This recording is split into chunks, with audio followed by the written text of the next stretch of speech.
کون سا غریب ہے جو مسجد ننگے پاؤں جاتا ہو؟ لوگوں نے تو 3 قسم کی چپلیں رکھی ہوئی ہیں، ایک مسجد جانے کی علیحدہ ہے، گھر پہننے کی علیحدہ ہے، شادی بیاہ پہ جانے کی چپل علیحدہ ہے۔ حضرت عمر فاروق رضی اللہ تعالیٰ عنہ نکلے عید کا خطبہ دینے کے لیے، تو بیوی سے کہنے لگے جوتا، اس نے کہا صاحب اتنی دفعہ ٹوٹا ہے اب گانٹھا نہیں جا سکتا، اتنی دفعہ ٹوٹا ہے کہ اب دوبارہ پیمند نہیں لگ سکتے۔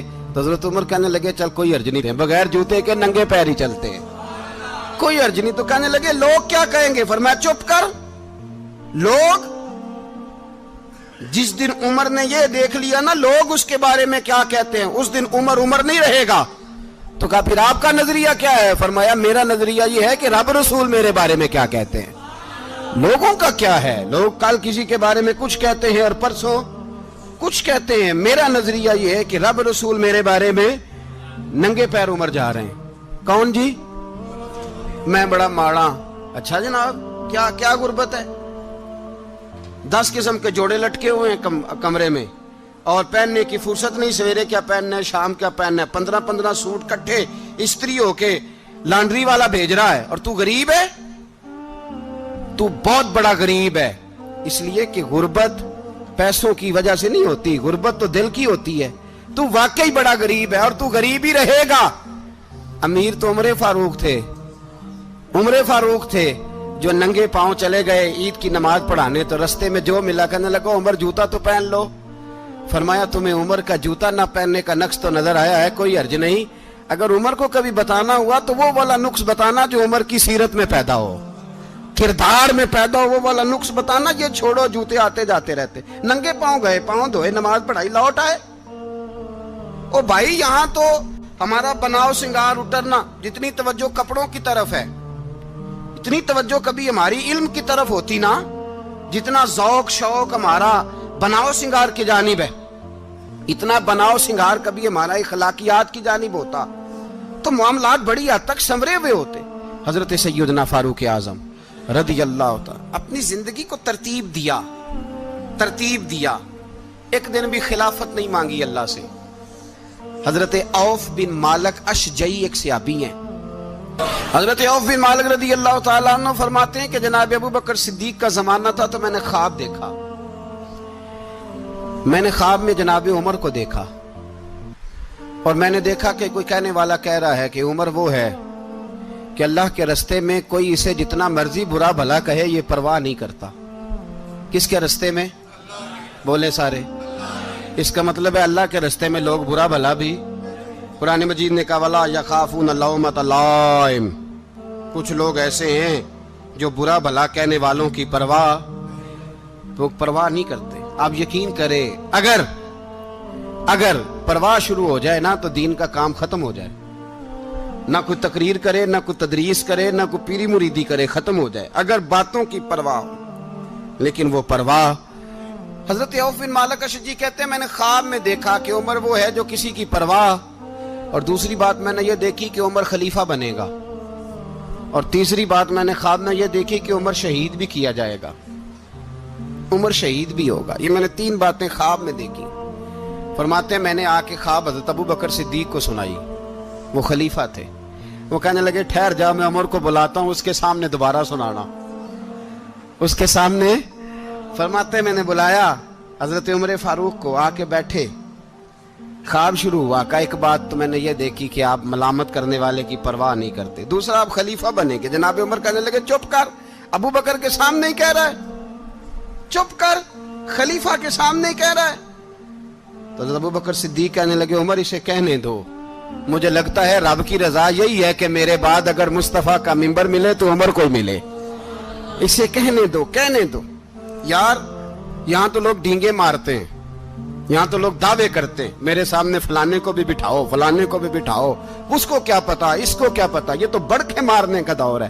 حضرت عمر رضی اللہ تعالیٰ عنہ کو تیسری بات کہی، حضرت عوف بن مالک نے کہا آپ شہید کیے جائیں گے، میں نے خواب دیکھی ہے۔ نیک لوگوں کے خواب بڑی حد تک سچے ہوتے ہیں، کہا میں نے خواب دیکھی ہے۔ تو حضرت عمر کہنے لگے شہید تو دلیر لوگ ہوتے ہیں، شہید تو دلیر، جسے سارا زمانہ دلیر کہہ رہا ہے وہ اپنے بارے میں کیا کہہ رہے ہیں؟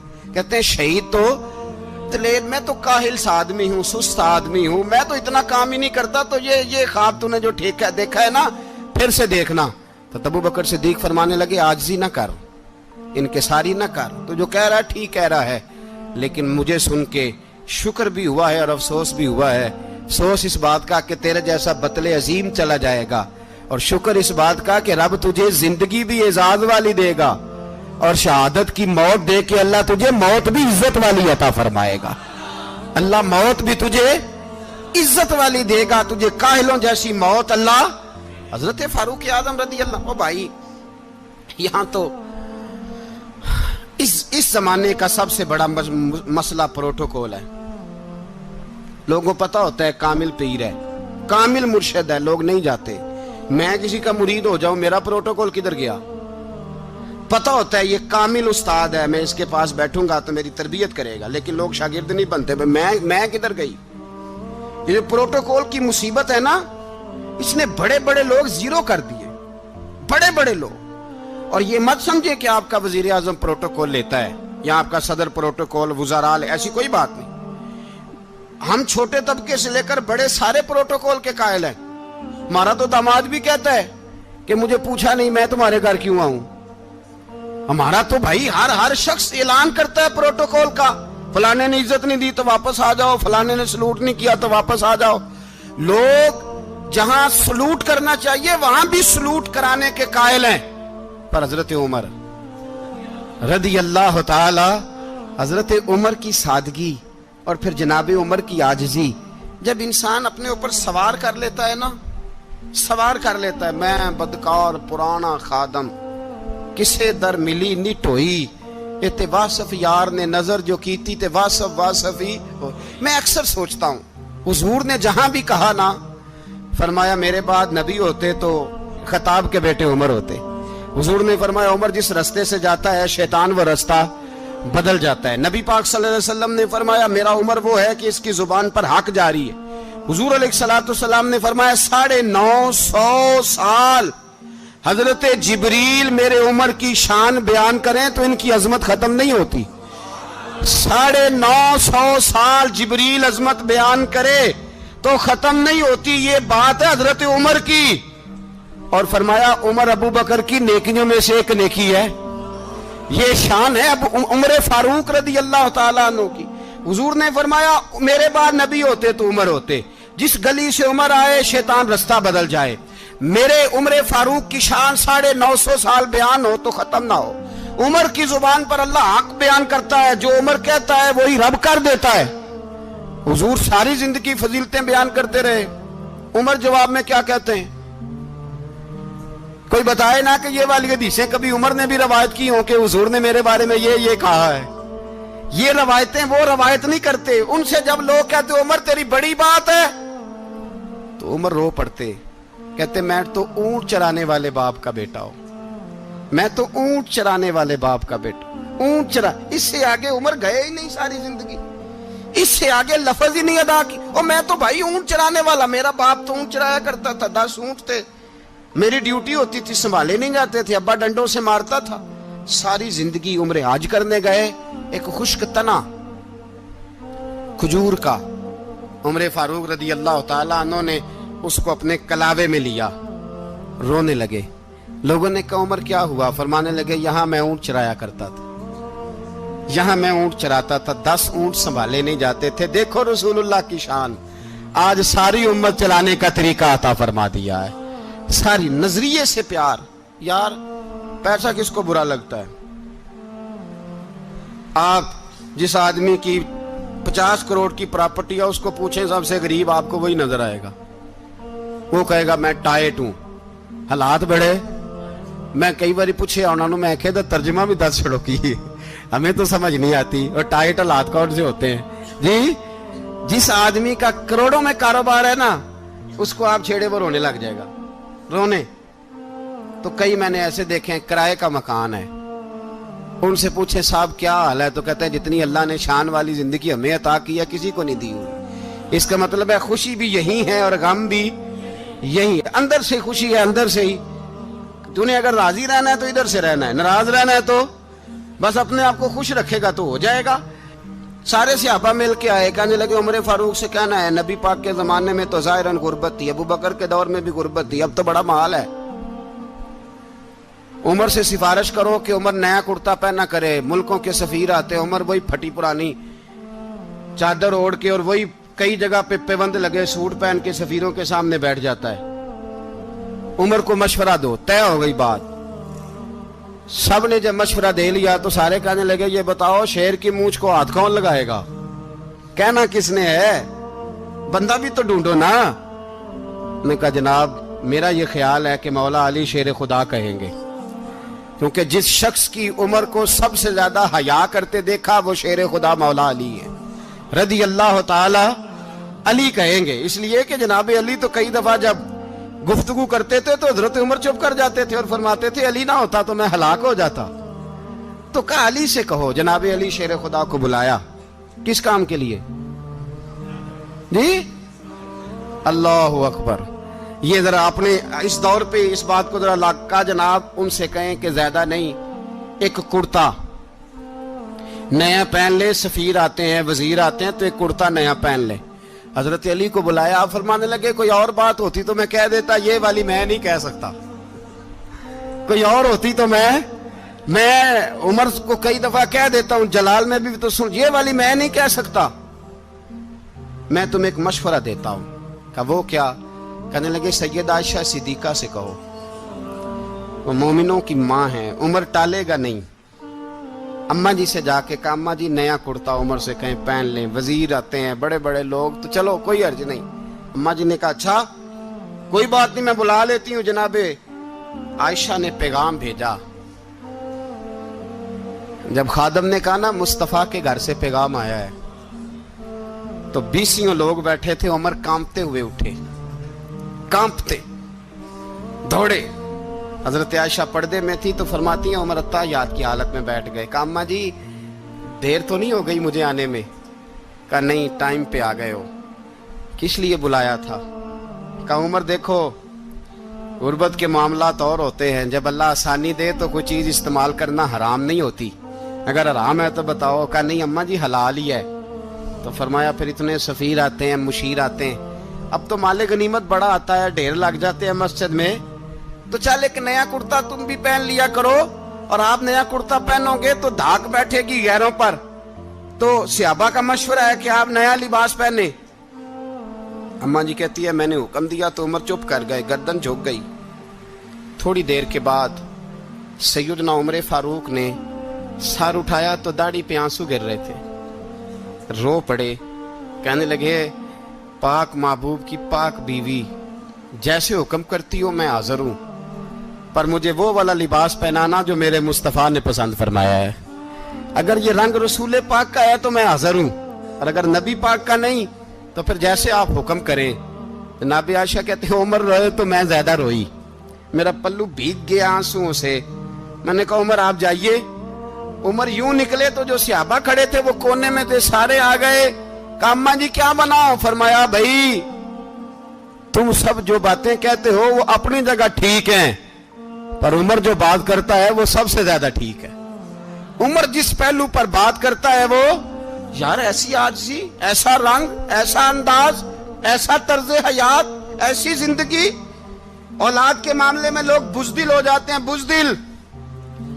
پر حضرت عمر کا بیٹا مصر گیا، وہاں سے کمائی کر کے لایا، تجارت کرنے گیا، لاکھوں کا مال۔ کون سا باپ ہے دنیا میں جس کا بیٹا باہر سے پیسے لے کے آئے تو ابا تفصیل پوچھے کہ بیٹا کہاں سے کمائے، کہاں سے لایا، کتنے ملے، کیوں آئے؟ کون سا باپ تفصیل پوچھتا ہے؟ ابا تو کہتا ہے لا صحیح، اور تعریفیں کرتا ہے میرا بیٹا بڑی کمائی کرتا ہے۔ کبھی پوچھا ہے اس سے کہ ڈیوٹی صحیح دیتا ہے کہ نہیں؟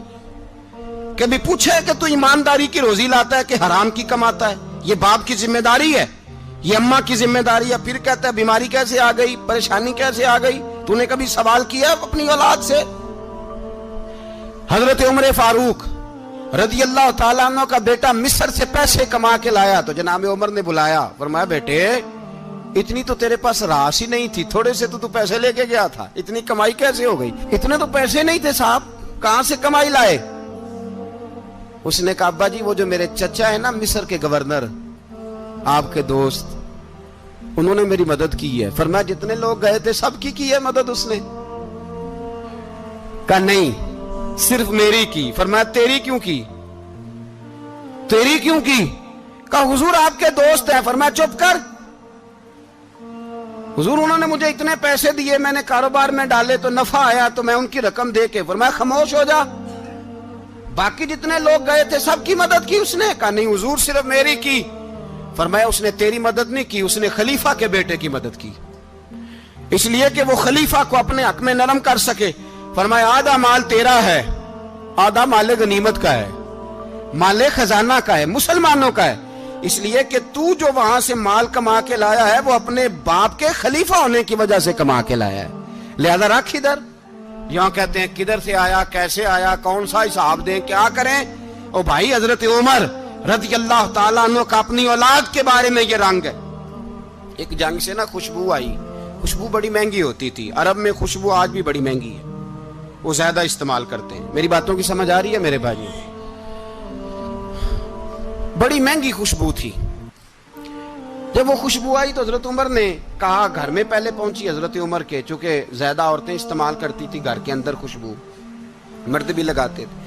حضرت عمر نے اپنی بیوی سے کہا, آپ کی زوجہ جو تھی وہ بڑی خوشبو کو پسند کرتی تھی. حضرت عمر نے اپنی زوجہ سے کہا کہ خوشبو لاؤ, میں نے ایک عورت کی ڈیوٹی لگائی ہے, وہ خوشبو تول کے نا تو حصہ برابر صحابہ میں بانٹ دے گی. تو آپ کی زوجہ کہنے لگی کسی بی بی کی ڈیوٹی لگانے کی کیا ضرورت تھی, میں جو موجود تھی میں بانٹ دیتی ہوں تول کے حصہ برابر. آپ نے فرمایا نہیں تو رہنے دے, اور فلانی بی بی بانٹے گی. کہا حضور میں نے بھی بانٹنی ہے, میرے پہ کچھ حق ہے؟ آپ نے فرمایا نہیں تو تفصیل نہ پوچھ, تو خوشبو دے دے, کوئی اور بانٹے گی. خاتون خانہ تھی نا, کہنے لگی نہیں مجھے بھی آج آپ کو بتانا ہی پڑے گا کہ کوئی جو بانٹ سکتی ہے تو میں کیوں نہیں بانٹ سکتی. زوجہ کہتی عمر نے بات کی تو میری چیخیں نکل گئی.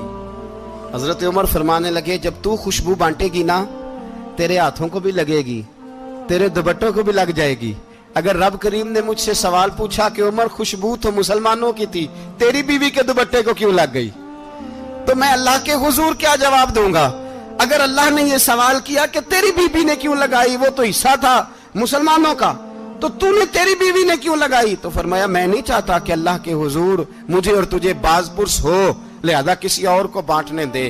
زوجہ روئی اور تڑپ کے کہنے لگی عمر مجھے لگتا ہے صبح قیامت بھی تیری بیوی ہونے کی وجہ سے اللہ مجھے جنت عطا فرما دے گا, تیری زوجہ ہونے کی برکت سے. بھائی یہ معیار رکھا, خدا کی قسم ایسا شخص تاریخ میں دوبارہ نہیں آیا.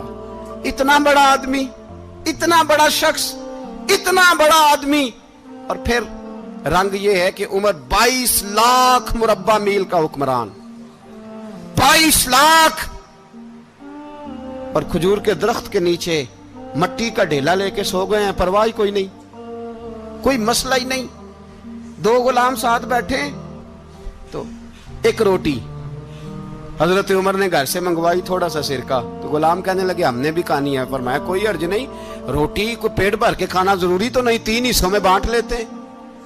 ایک آدمی آیا ہوا تھا مصر کا رہنے والا ملنے کے لیے, اس نے پوچھا عمر کدھر ہیں, تو کہا وہ ادھر جاؤ مسجد میں بیٹھے ہوں گے. اور واپس آیا تو کہنے لگا وہاں تو 3 غلام بیٹھے ہیں, ایک روٹی بانٹ کے کھا رہے ہیں, لگتا ہے کئی دنوں سے روٹی نہیں ملی.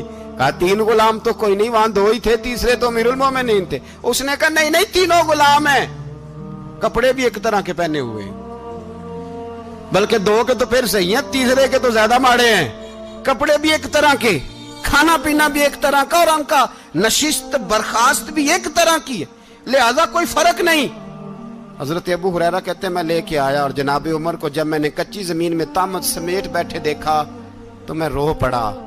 میں نے اس مصر سے آنے والے کو کہا تو اس کے جلوے دیکھ, اگر اس کی ذات میں اتنا حسن ہے تو محمد عربی کا مقام کیا ہوگا. یہ مقام غور ہے, مقام غور.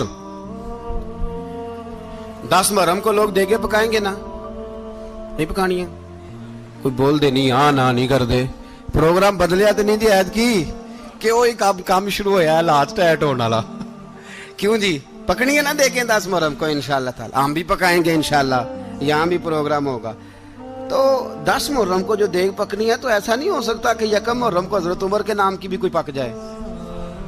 اگر امام حسن حسین کے نام کی دیگیں پکے تو جو امام حسن حسین کے سے پیار کرنے والے ہیں، جو امام حسن حسین سے، ہم لوگوں نے بھی عجیب رٹا اپنایا ہے نا، ہم لوگ بات کا ایک پہلو دیکھتے ہیں دوسرا نہیں دیکھتے۔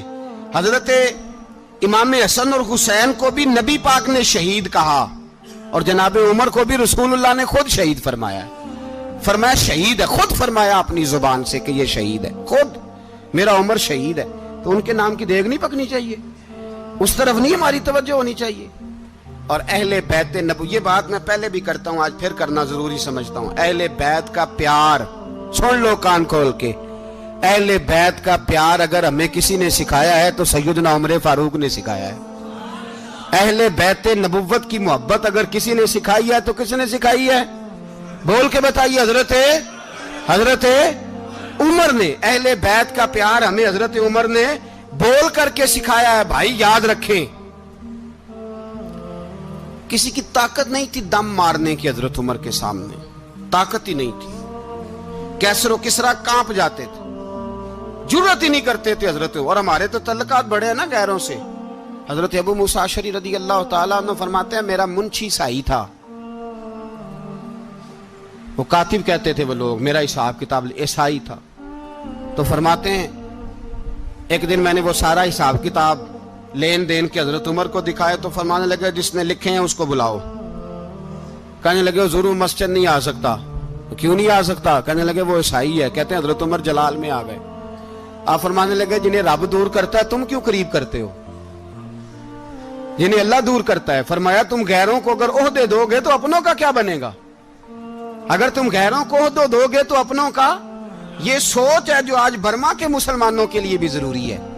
کہا اگر تم غیروں کو عہدے دو گے تو اپنوں کا۔ ہم نے غیروں کو عہدے دیے تو دیکھا نا اپنے کس طرح کاٹے جا رہے ہیں۔ غیروں کو جو عہدے دے دیے یارانے سارے غیروں سے، روز دعویٰ ہوتا ہے چین ہمارا سجن ہے، چین ہمارا دوست ہے۔ او بھائی دوست ہے تو اس سے کہو نا کہ برما تو تمہاری ایک چھوٹی سی ریاست ہے، چین کے بغیر تو وہ سانس بھی نہیں لے سکتا، اس کو کہو نا اس حکومت پہ دباؤ ڈالے۔ لیکن ہم لوگوں نے غیروں کو عہدے دیے تو اپنے پس گئے۔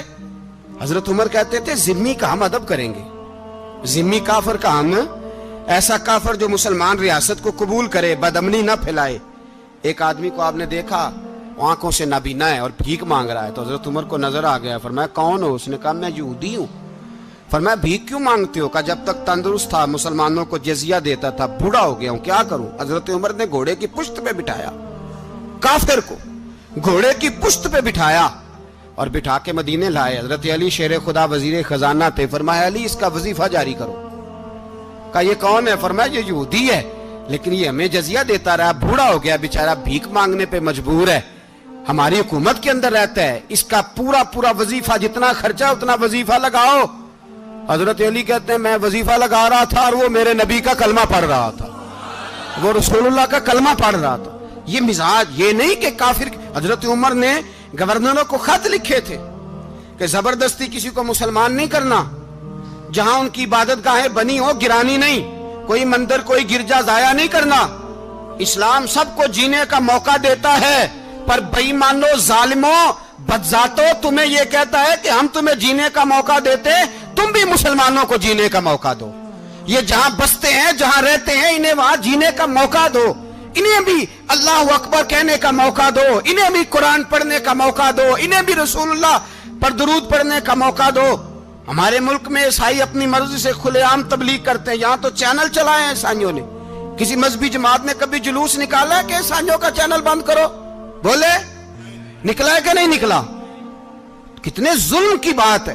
ہم جب غیر کو اتنا تحفظ دیتے ہیں، اتنا تحفظ دیتے ہیں، ہم نے دیکھا ہے مجھے بیسیوں لوگوں نے عید پہ ٹیلی فون کیے کہ عیسائیوں کو قربانی کا گوشت دے لیں، مجبور ہیں جی، دروازے پہ آ گئے ہیں، ہمارے کام کاج کرتے ہیں۔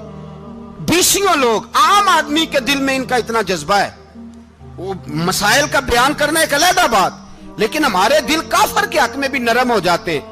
تم کس قدر زیادہ بے ایمان ہو اور کفر کس قدر زیادہ ذلیل ہو گیا ہے کہ مسلمان کے حق میں نرم ہوتا ہی نہیں۔ اور اس سے بڑے ذلیل وہ ہیں جو ان ذلیلوں کے سپورٹر ہیں، وہ کسی عرب ملک کے حکمران ہو یا کسی اور جگہ کے، وہ بڑے ذلیل ہیں جو ان ذلیلوں کے سپورٹر ہیں، جو برما کی بچیوں کے